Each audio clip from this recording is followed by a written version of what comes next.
niya ginamit ang kanilang KBL, hindi niya ginamit ang Nationalista Party kung saan doon siya na-elect ang kanyang father. Hindi rin niya ginamit ang Lakas o ano ba pang mga well-established party sapagkat dito niya nakita na nakakarami nga ang miyembro. Yan dapat ang maintain na status at direksyon ng PNP na ito.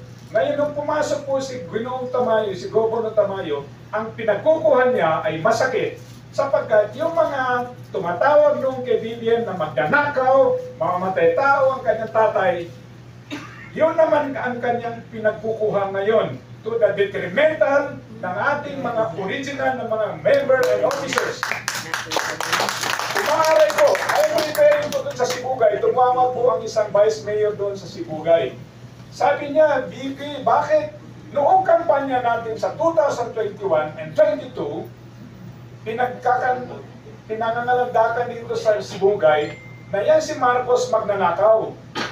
Ngayon pumasok si Tamayo at nagpapatake out kung sino yung tumawag na magnanakaw si Marcos, yan ngayon ang bagong member ng Partido Federal ng Pilipinas sa aming lalawigan, kami ay nawala sa picture. Ganon din sa Iloilo. Si Governor Defensor, sabi niya magnanakaw lahat ng mga kalokohan ng mga Marcos. Yan ang lumabas ng kampanya. Ngayon, pag upo ni Marcos, lahat sila, dinilaan ang puwit ng ating presidente. Alright? Doon sa Iloilo, lahat ng bago, lahat ng mga anti-Marcos, yun ang ngayon ang PNP. Doon sa Iloilo. Yung mga nagpagod, nagsakripisyo na wala.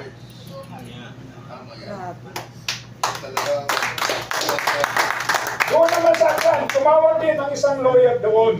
Sabi niya, this same sentiment. Noon sabi niya, kahit anong kasiraan na binibigay kay BBM, tinanggap namin, ipinaglalaban, ikinampanya. Ngayon nanalo na, yung mga kinalaban namin noon, nandun na kay Marcos, yun ang pinagbubuhan ni Governor Tamayo. Kami na original, nagpagod, nagsakripisyo, nawala na naman. Ito pa ang sistema, hindi yan ang simulain ng PNP. Ibalik natin grassroots party, hindi pang elitista. Ngayon, ang Partido Federal, wala pa rin paninindigan sa issue ngayon. Back to the current situation. Ang PNP o ang isang Partido Federal dapat may paninindigan sa isang issue. Corruption, terrorism, drugs, poverty, ano pa? Kasi ang unang advocacy ng PNP ay ito, anti-corruption, anti-drugs, anti-terrorism, anti-poverty. Ngayon, ang pinapangalandakan ni Governor Tamayo, theism, ganito, ano pa yan? Hindi yan ang PNP. Sa kanilang yun. Hindi sila nagpagod sa partido. Hindi sila nagsakripisyo sa partido nito. Tayo lahat ang nagsakripisyo dito. Dapat boses natin ang pakinggan nila. Diba? Ang gusto natin, tayong mga maliliit, ang magkaroon ng boses. Tayo dapat ang magsulong o sumulong sa sistema na gusto na nakakarami o kaya benepisyo na nakakarami. Diba? Anong benepisyo na kukuha ng mga nagpagod sa PNP ngayon? Wala. Ang nakita ko ngayon yung mga kalaban namin noon sa Mindanao, naglibot kami, bakit kayo sumusuporta sa magnanakaw? Bakit kayo naman sumusuporta sa lakdan ng diktador? Dahil naniniwala tayo kay BBM. Ngayon, yung mga nagtumatawag sa amin, pinapamukha na wala kayong mga kwenta, mga pro-Marcos kasi sumusuporta kayo sa magnanakaw, corrupt, diktador. Ngayon, nandun na sila. Nandun pa sa Malacanang.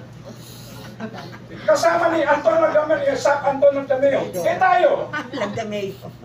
Napatawag ba tayo sa Malacanang? Never. Pinasalamatan ba itong PNP na ito?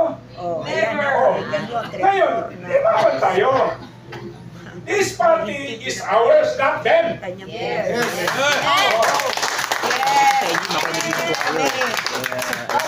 Hanggang sa Supreme Court, ilaban natin ito. Kahit ilan lang tayo. Kasi noon, sabi nga ni Sir Gabi Soto, Marcos boy yan. Pero, alam ko, meron din siyang sentimiento. Way back 1970s, Marcos na yan. Pero, ano nangyari ngayon? Isang Gali Soto ba na kaibigan ng tatay ni BBM, tinatawag ba si Sam Anton Magdameo at pinasalamatan ng Region 1? Wala. Napatawag ba si Engineer Parcori na gumastos sa PFP na ito at sinabi ni BBM, Engineer Tony, salamat kapag mo ginastos sa yung PFP na yan, hindi ako maging pangulo sa ilalim ng PFP. Nangyari ba? Wala. Ngayon, nobody among us, ako, hindi naman ako,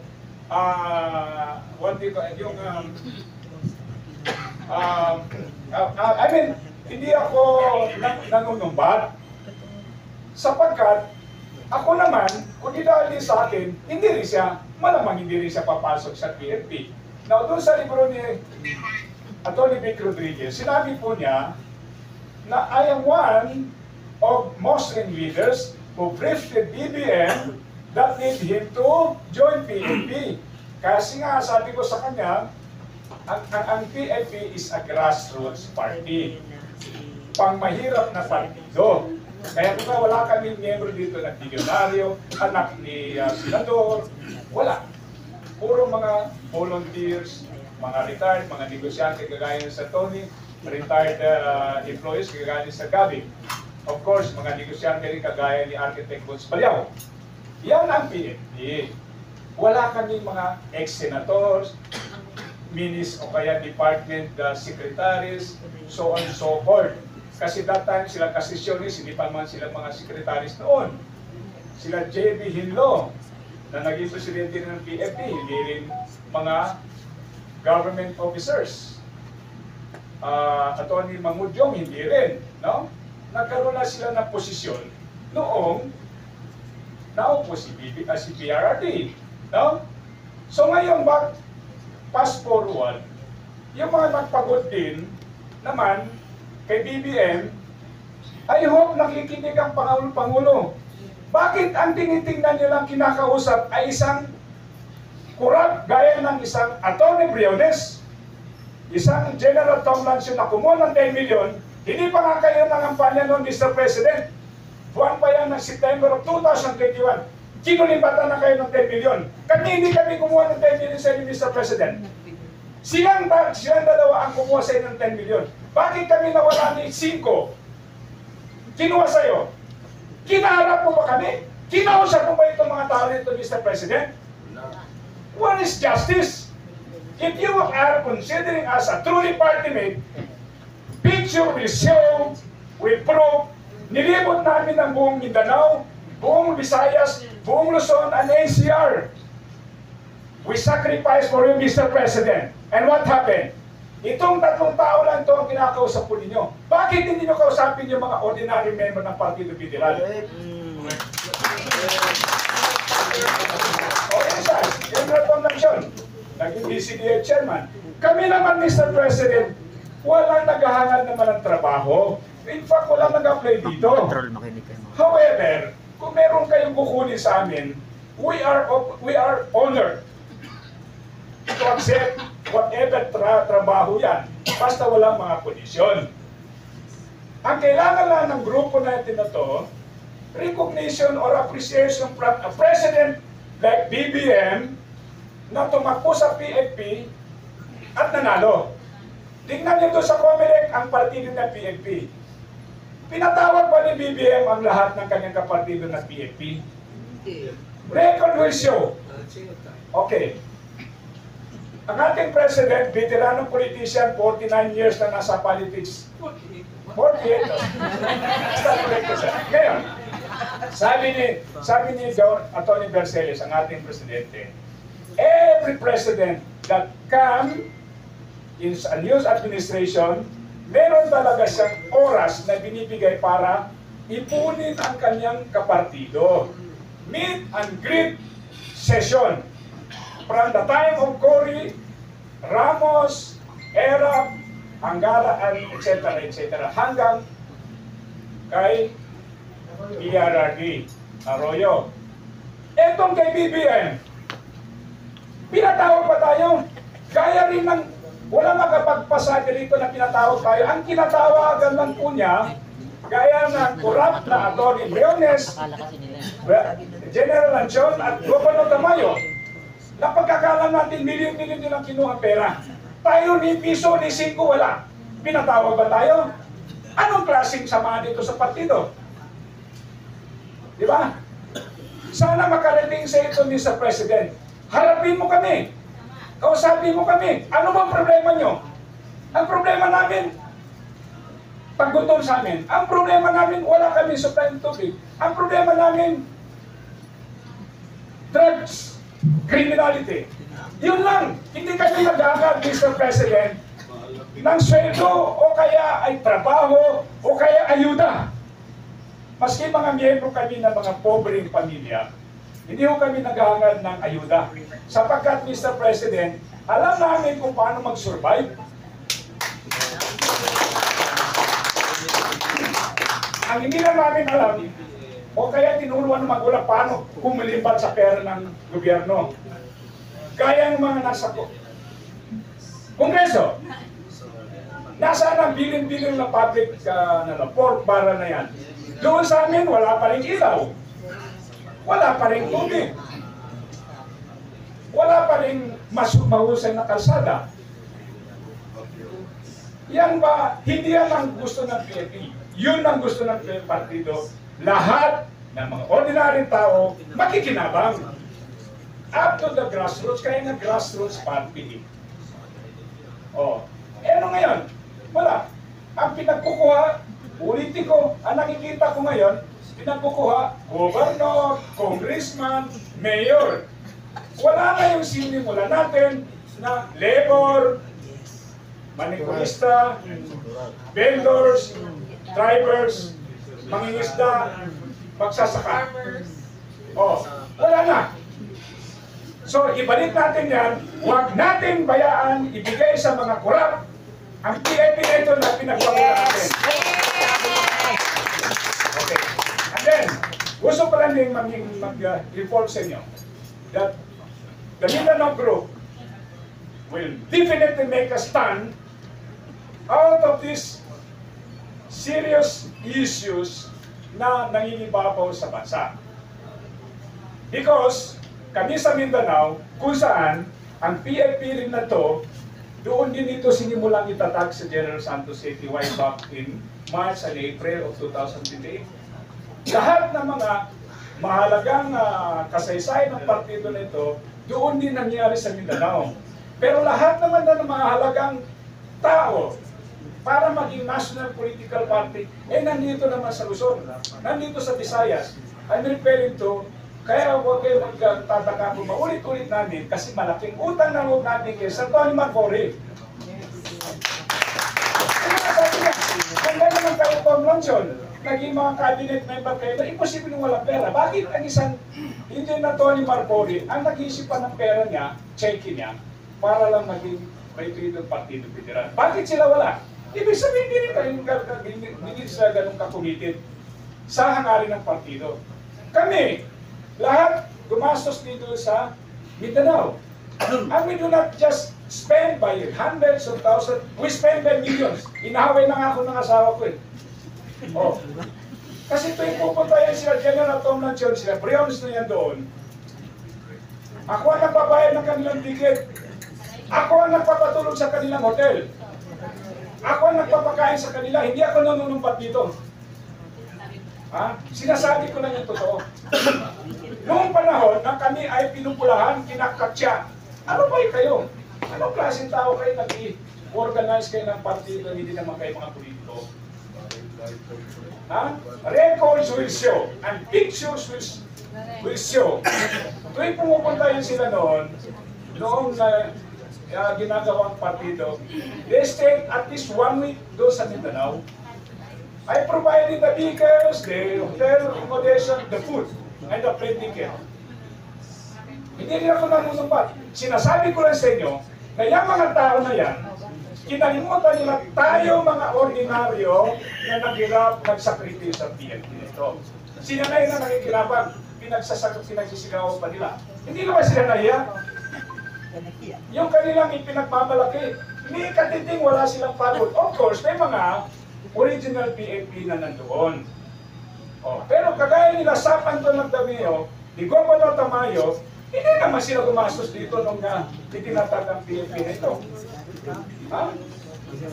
Pumasok lang sila, mga buwan ng July, not July, but September, maybe. Pero wala silang ginastos nung itinatag ang Partido Federal. So, muli hindi kami nanunumbat. At ulitin ko kanina, the Mindanao Group will definitely take a stand. We are not requiring naman yung mga Mindanao, Luzon, Visayas, NCR to make a stand. But those who will join us in making that stand on a very important issues na naka-apekto sa buong Pilipinas, sa buong mamayang Pilipino, I hope you will join us and we will appreciate it. So, with that, sana, pagpasensyahan niyo ako, kung meron man ako nasabi na kasagip ng damdamin niyo, yan naman ay aking emosyon. Doon po naman sa hindi ko nabanggit ng mga membro ng PNP na ito, nakalimutan ko, isa pa, si Freddy Aguilar. Ginamit nila ang katinagan ni Freddy Aguilar para maka-attract at magkaroon ng kredibilidad ang PNP kasi nga pangmahirap na partido. Another, si Congressman Ower Andal. Kahit na pagod, kahit na may katandaan na, ginugugol pa rin niya ang kanyang oras para sa partido na ito. So, of course, si Cesar Aguilos, and the late Patroman, sila yung mga tao na nahirap ngayon, hindi man lang kinilala ng kasalukuyang administrasyon. Na ngayon, kung hindi tayo pasalamatan ni BBM, so be it. Hanggang 2028 lang naman sila eh. And PNP, and tayo na mga ordinary member at officials nito will exist beyond 2028. And we will make sure of that. So, kami sa Mindanao, uulitin namin, kita nyo, dito sa pagpupuno na to, di ba kompleto ang Mindanao? And it took us to spend our own money and our pagod, iniwan namin yung pamilya namin, mga bounty natin, kunti namin yung mga negosyo, just to be with the very important at saka significant na pagpupulong na ganito. You see, at hindi ko rin hindi ko dapat kalimutan pasalamatan si Secretary Teng Mangudadato na gumastos sa partido maski hindi siya noon miyembro ng partido na ito. Dahil lamang sa naawa siya sa akin, dahil lamang sa kanyang nakitang determinasyon natin na doon sa kanyang bayan. Kaya nga ang PNP, para sa kaalaman po ninyo, doon ito na-register sa bayan ng Sultan Kudarat. Sa lalawigan ng Sultan Kudarat. Hindi po sa Quezon City. I'll just make it clear. Ang PNP doon na-register sa Sultan Kudarat kung saan ang governor that time ay si Governor Dato Pax Mangudadato na tatay ni Secretary Suharto kay Mangudadato. Ganon siya ka-passionate sa PNP nito kung bakit hindi rin siya naghihinayang na magbigay ng tulong pinansyal, encouragement. Kaya nga sabi nga ni Presidente, ang kopya ng PNP bylaws na original ay sa pamagitan ni Secretary Mangudadato, nakakuha po siya. Kasi kung pwede kang kumuha doon by the approval o kaya request ng Secretary General, eh bakit mapakiusapan mo ba si Secretary General Tom Lacson na i-authorize ang sino man kasi madidiscover yung panuloko nila? Mumurahin ka pa. Lahat kami binura na ni Governor Ricon, ni Tony Briones. Pero ako lumaban ako sa kanya. Namura niya ako pero Sabi ko, huwag mo nang ulitin. Kasi, baka mawala yung respeto ko sa'yo. Ha? So, tayo dito, manindigan. Kung hindi man tayo kikilalanin ni BDM sa ngayon, let's pray. Someday, near future, meron din kikilala sa grupo natin bilang kabahagi sa paghubog ng isang gobyerno na kagaya ng mahal nating Pilipinas. Okay. Maraming salamat and wassalam.